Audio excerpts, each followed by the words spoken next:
महाप्रभु धवलेश्वराय नमो नमः।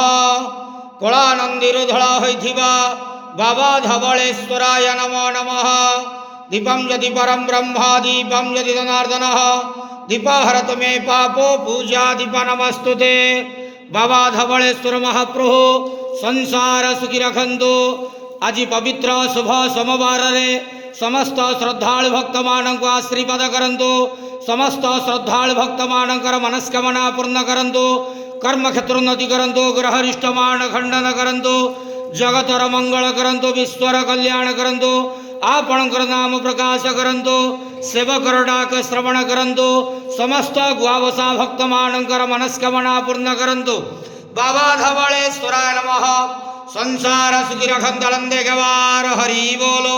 आज शुभ सोमवार रे समस्त श्रद्धालु भक्त मानक आशीर्वाद करंतलंदे गवार हरि।